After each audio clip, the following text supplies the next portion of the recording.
হয় আজি নাগৰিজুলি MCLA সমষ্টিত আজি আমাৰ জয় ভাৰত পাৰ্টিৰ বাইক ৰেলী আছিলে আৰু আমাৰ জয় ভাৰত পাৰ্টি নাগৰিজুলিত ইয়াতে আমি অজয় কাৰমালিক আমি জয় ভাৰত পাৰ্টিৰ পৰা আমি মনোনীত কৰিছো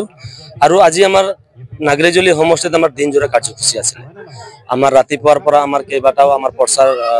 নিৰ্বাচনী প্ৰচাৰ সভা হৈ যায় আৰু 11টা আমি সমাপ্ত কৰি আমি 12টাৰ পৰা আমি বাইক ৰেলী কৰো আৰু বাইক ৰেলীটো আপোনাৰ নাগৰিজুলি চাহ বাগিচাৰ পৰা আমি আৰম্ভ কৰিছিলো আৰু যেনেকুৱা ৰোড মেপ বনোৱা আছিলে আমি এতিয়া ঘূৰি আহি এই মাত্ৰ আমি বাইক ৰেলীটো সমাপ্ত কৰিছো আৰু আপোনালোকে চাইছে যথেষ্ট মটৰচাইকেল যথেষ্ট গাড়ী এতিয়া হৈছে আৰু সমষ্টি মোটামুটি আপোনাৰ নাগৰিজুলি বাখী ৰাইজে জয় ভাৰত পাৰ্টিক আঁকোৱালি লৈছে আৰু আপোনালোকে জানে অজয় কাৰমালি ইয়াতে বহুত ভাল ল'ৰা তেওঁ সামাজিক কাম কৰিয়ে ভাল পায় আৰু ইয়াতে আমাৰ যিমান কেণ্ডিডেট আছে আমাৰ নাগৰিজুলিত BPF দিছে UPPL দিছে BJP দিছে তৃণমূল কংগ্ৰেছও ইয়াতে প্ৰাৰ্থী দিছে আৰু কংগ্ৰেছও দিছে গতিকে যিমান কেণ্ডিডেট আছে সকলোতকে এডুকেশ্যনৰ ওপৰতে হওক বা সামাজিক কাম কাজৰ ক্ষেত্ৰতে হওক বহুত ওপৰত আছে আমাৰ অজয় কাৰমালি আৰু সমষ্টিবাসী ৰাইজে তেওঁক বিচাৰিছে যেহেতু ইয়াৰ বিগত যি কেণ্ডিডেট বা যিসকলে জিকি গৈছিলে যি ধৰণৰ কাম কৰিব লাগিছিলে বা ৰাইজে যি ধৰণৰ আশা কৰিছিলে সেয়া নহল গতিকে নাগৰিজুলিবাসী ৰাইজে পৰিৱৰ্তন বিচাৰিছে নতুনত্ব বিচাৰিছে তো সেয়ে আমি জয় ভাৰত পাৰ্টি নতুন প্ৰজন্মক লৈ পেলাই ওলাই আহিছো আৰু নাগৰিজুলিবাসী ৰাইজে আমাৰ জয় ভাৰত পাৰ্টিটোক আঁকোৱালি লৈছে আৰু এইবাৰ ইলেকশ্যনত যে আমি জয় ভাৰত পাৰ্টি যে নাগৰিজুলি সমষ্টিক যে আমি দখলত আনিম সেইটো নিশ্চিত জয় ভাৰত পাৰ্টি আমাৰ যোনটো মত সম অধিকাৰ সম শান্তি সম্প্ৰীতি আৰু সম বিকাশ আমি সকলো জাতি জনগোষ্ঠীক লৈ পেলাই আমি ইয়াতে কাম কৰাৰ আমাৰ লক্ষ্য আৰু যেহেতু আদিবাসীসকলৰ মানে সমস্যা বেছি আছে আপুনি যদি অসমত চাই সকলো জাতি জনগোষ্ঠীতকে আদিবাসীসকলে বিশেষকে পিছপৰা গতিকে আদিবাসীৰ ইছ্যুজবিলাকক লৈ পেলাই আমি বেছি কথা পাতিব লগা হয়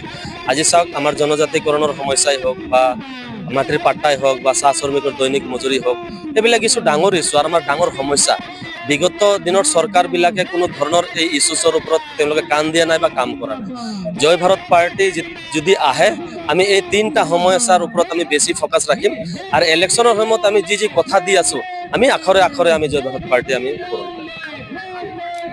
অনুভৱ মানে ভালেখিনি অনুভৱ হৈ আছে যিহেতু পাৰ্টিখনৰ নামটোৱে হৈছে জয় ভাৰত ভাল লগা নাম আৰু ইয়াৰ যিবিলাক উদ্দেশ্য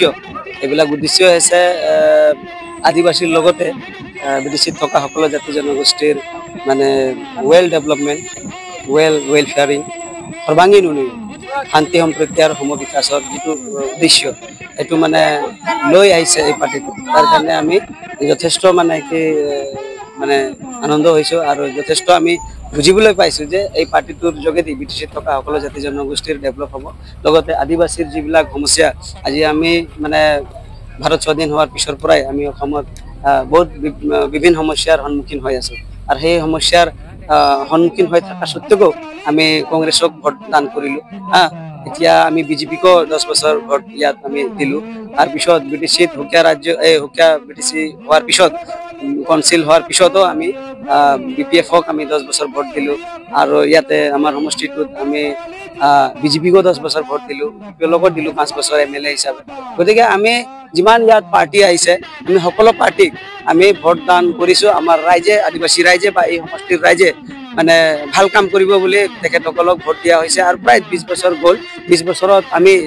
ভোট দিলোঁ কিন্তু 20 বছৰত যিখিনি ডেভেলপমেণ্ট আমি দেখিবলৈ পাব লাগিছিল সেই ডেভেলপবিলাক আমি দেখিবলৈ নাপালোঁ যাৰ কাৰণে এই পাৰ্টি প্ৰদীপ নাগ ডাঙৰীয়াৰ নেতৃত্বত গঠন হৈছে আৰু গোটেই BTCতে এইবাৰ প্ৰতিনিধিত্ব কৰাৰ কাৰণে এটা তেখেতসকলে সিদ্ধান্ত লৈছে ডিচিশ্যন লৈছে আৰু ডিচিশ্যন লৈ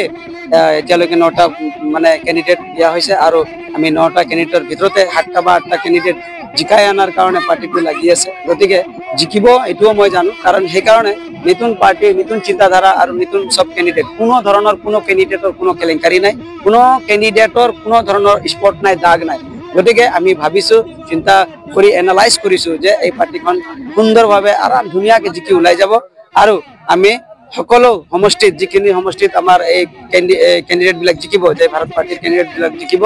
ভাল ধৰণে সকলো জাতি জনগোষ্ঠীৰ কাৰণে কাম কাজ কৰি আগুৱাই যাব বুলি মই ভাবোঁ আৰু ইয়াত সকলো BTCত থকা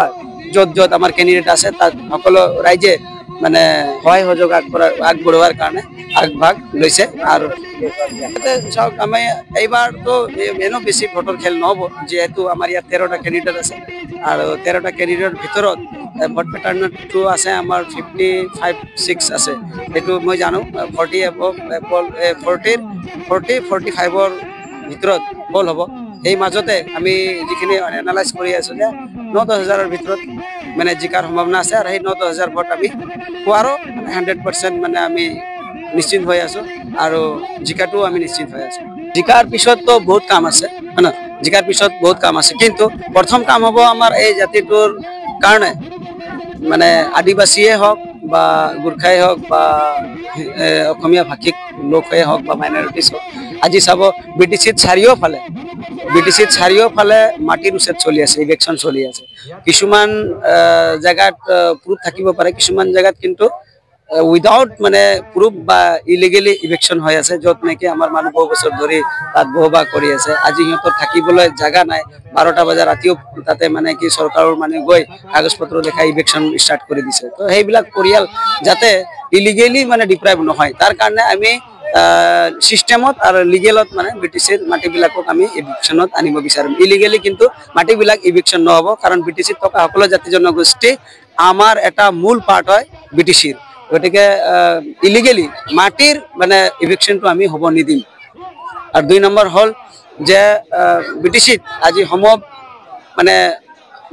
সবকা সাথ সবকা বিকাশ বুলি কৈ আছে, কিন্তু সবকা আমি বিকাশ দেখা নাই। বিজেপিৰ 2-4-5টা ব্যক্তিবিলাকৰ আমি বিকাশটো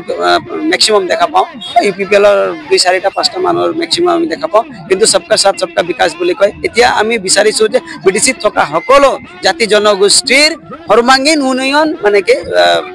BTADত হ'ব লাগে, BTRত হ'ব লাগে আৰু কাউন্সিলবিলাকত হ'ব লাগে, যিহেতু সকলো জাতি জনগোষ্ঠী মানে ইয়াৰ এটা অংশ হয়, এটা BTCৰ এটা পাৰ্ট হয়। তাৰ কাৰণে সবকা সাথ সবকা বিকাশ হোৱাত আমি চকু দিম, নজৰ দিম আৰু সকলো জাতি জনগোষ্ঠী যাতে সুবিধা লাভ কৰে। আৰু আমি এতিয়া কিছুমান আমি স্পষ্ট কৰিব নোৱাৰো, আমি জিকাৰ পিছতে আমাৰ সিদ্ধান্ত হ'ব, দলীয় সিদ্ধান্ত হ'ব, তেতিয়াহে আমি ক'ব পাৰিম।